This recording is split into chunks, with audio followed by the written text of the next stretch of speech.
Hey guys, welcome to episode number 8 of Food. Today we're going to the Smith's Deli to try chicken tenders. What? No, just kidding. We are going to Smith's, but we're going there to try potato wedges, which I've had before, and they should be as good as they were before. I mean, if I actually did do chicken tenders again as a review, that would be worse than laugh hard at this number 2. The first one was terrible enough, so yeah. But yeah, we're going to try potato wedges, and I just wanted to say really quickly something, a little development behind the scenes of the show.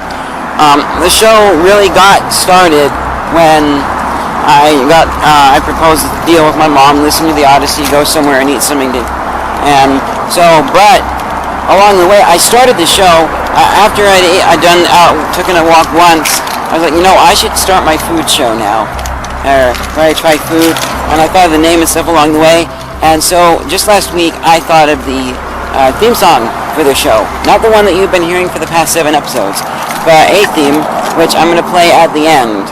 Ultimately, my parents said that version was too glum, so what I went and did is I was thinking some more, and I came up with the actual theme that you've been hearing, which is a lot cheerier and happier. And there were a few other things with it, like the wording that was a little bit awkward, but I liked that wording, and so, at this point I'm sticking with the wording, because I don't have the actual theme you've been hearing created yet. I just got the idea for the better tune yesterday, and so then I need to put that down and make it. So all of this is happening as I'm going out and doing the food, because that's the only thing that I know is set on what to do. You just go out and pick a restaurant and do a review of the food, but everything else is kind of coming into place, all the other assets and things. So, yeah. That's basically what the theme is. You'll hear at the end the not so good theme, and then the one that made it in is the one that you've been hearing before. And you'll be able to tell if the wording has been changed too, because the theme at the end, for both versions of the theme I have now, they have the same wording, but if I do end up changing the wording around to make it less awkward, as my parents say, then you'll be able to tell the difference, because the one at the end has the original wording, so you'll be able to know that too. Anyways, we'll go on to the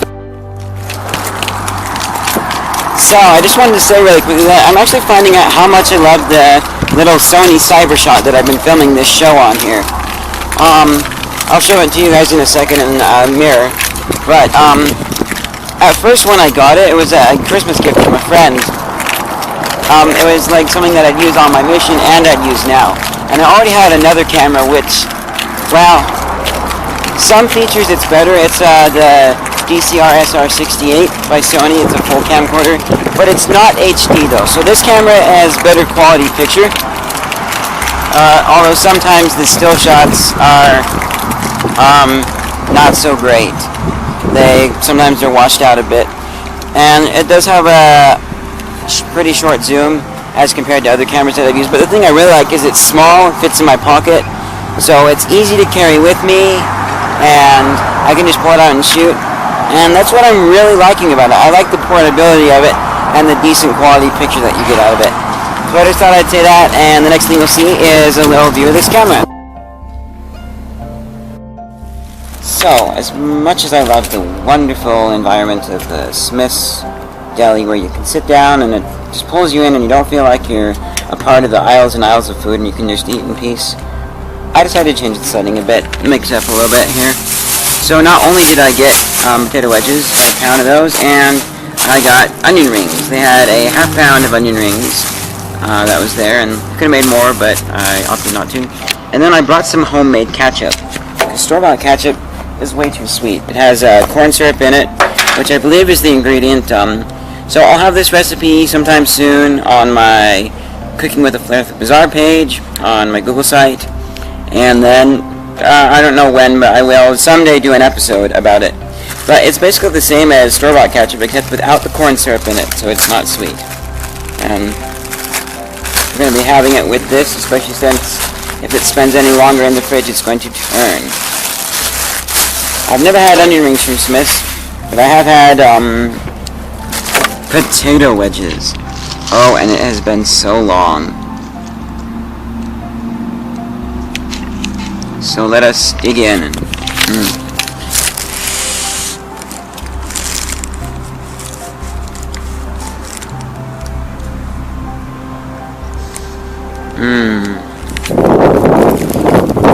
Just like I remember them.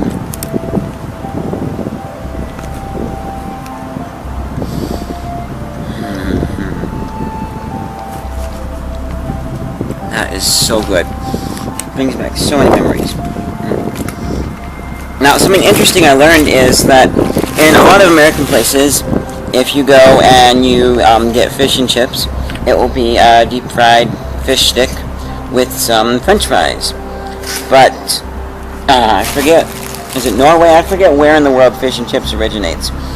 But over there, the traditional is with a potato wedge like this, not a thin, floppy French fry. Now I'm going to try it with the ketchup, which is my recipe. So I know the ketchup is good already. This is the first time that I have ever put anything on these. Ever. Always just eat them straight, and I might just save the ketchup for the onion rings or something. Either way, it needs to be eaten before it goes bad.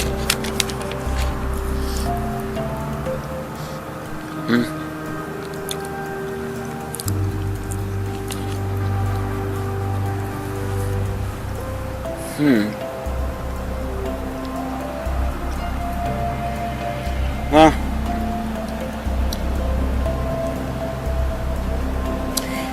it was okay with the ketchup.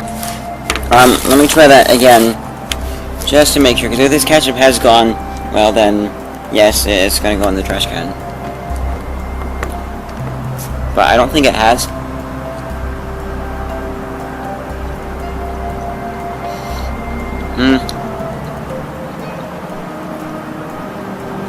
It's slightly starting, just barely. So it's still edible. But I like the potato wedges the way they are, because the ketchup overpowers it. Now let's try the onion ring, and then I can eat without boring you guys.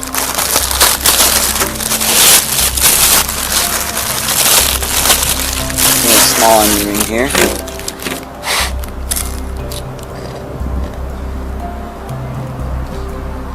Hold on. Now I remember having Smith's onion rings before. When I had them before, they were way too hard. Might as well have been a dog biscuit. But these...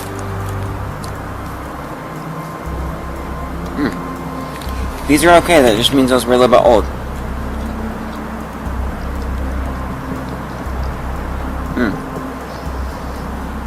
This one could be just a little bit crispier though, but try them with the ketchup now.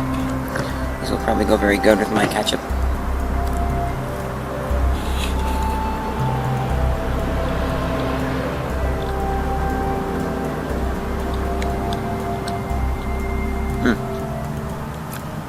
Very good with my ketchup. Oh, and by the way, I need to mention, you can find a link in the description of this video and all the food videos, a link to my Google page where I have a list of all the food that I've tried. I've talked about the list before, I believe, but I'm just saying it again, and I'll say it every time. You can find that there, and in this one too.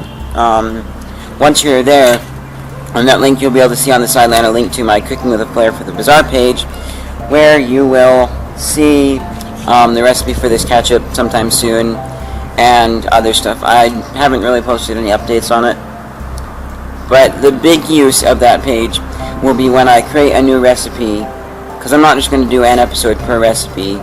I'll do, I'll get a couple recipes and then do an episode on them all, if they're same category kind of a thing. But so that's where you'll be able to get new recipes as they happen. Now for a little more in-depth review. There's just something about a potato wedge that's almost universal. It does depend on the oil you use, how long you cook it for, and all of these different variables. But it's almost universal when it comes to like delis and stuff. There's just something about it. It's so different from the French fry. The French fry is sometimes too soft, or it's sometimes too crispy. Either way, you get an oily taste throughout. Well, a little bit of potato in there, but not much. But the potato wedge just has a nice, very light, slightly crispy outside, slightly chewy. It lends to it with the oily flavor. It's not too strong. It's very wonderful. And then it comes in with the fluff of the potato. Oh, so nice inside, perfectly cooked. It's a wonderful experience that tops French fries any day. They do have places and uses, and I personally like regular French fries with Cajun on top of them, which this would be good with Cajun too. But this just doesn't compare to a French fries. Now I'm gonna give a full onion ring review. Let me just take a bite here.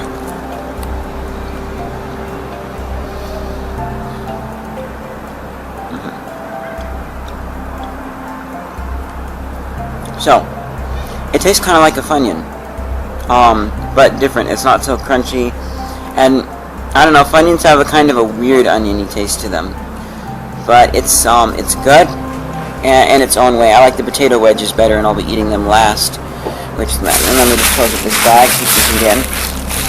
But it's a little bit chewy, but not too chewy. I wish it was more crunchy. That's good, but the onion flavor has really absorbed into the batter, which is a good thing too. And it's the onion isn't stringy and still connected. It's very soft and tender. And let me show you here. It will, as you can see there, it broke apart nicely, and that's good because you don't want an onion where you're like, which I guess that mainly happens with the outer layers of the onion, like the layers that are halfway between actual onion and peel. But it's good, and it goes great with the ketchup. My ketchup actually lends to it instead of like overpowering the potatoes like it does. And it's good, you know. Not something I'm going to jump for. It could use a bit of salt, which I should have grabbed some salt, but I didn't think I'd need it because like I said, I never ever put anything on the potato wedges, ever, until now. But let's look at price here, which as always, it is not going to be in the final list item. It is just in the episode. So this was $1.70 for half a pound, and as you can see there, it's $2.99 a pound, and the potato wedges are almost ripped it off, $1.79 for what I got, and they are $1.99 a pound. So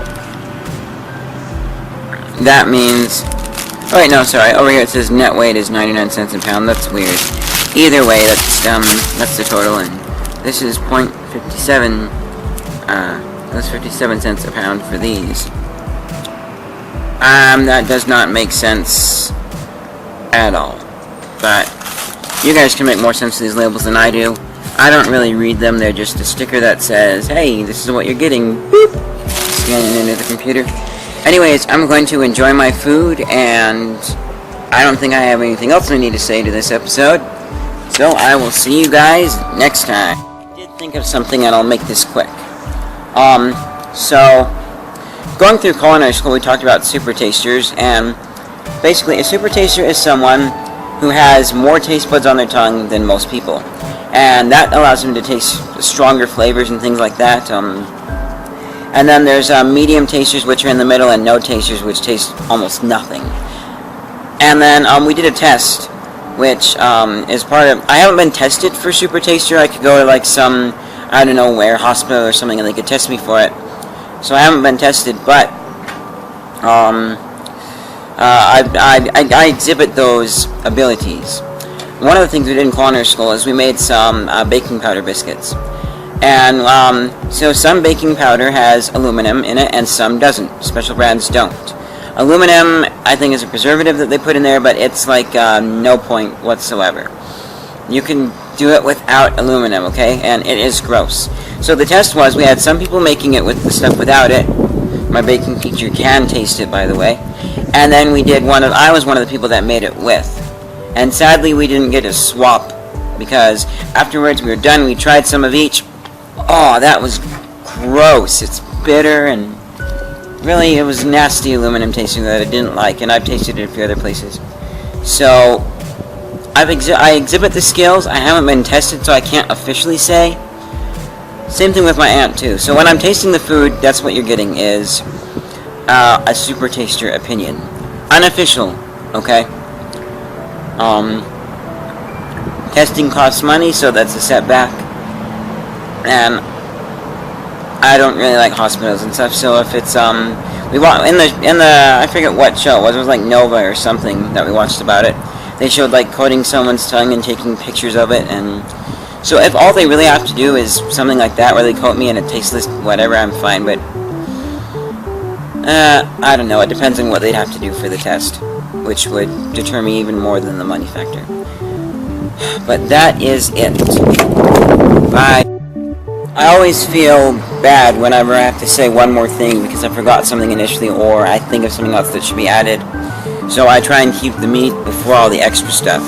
But really quickly, I was in church and it was Fast Sunday and there was a food smell coming in and some of the guys were like, oh, that's just mean. Because we're all fasting, of course, and I was like, I wonder what it smells like. It smells like Funyuns. Hey, you're right. Good call, Caleb. Bye. Alright, guys, this is the original food theme. I just had the crazy idea to use it for when I have an extra special episode of food. But that's actually a horrible idea. Quiet, Green. That's a horrible idea, as you'll hear once you hear the theme. So I'll leave you guys with the theme. Let me know what you think of the original food theme and my idea I had just now in the comments below or however you can contact me. Bye. I will go and get some food far from the fridge so that you can know what food is good to get. Food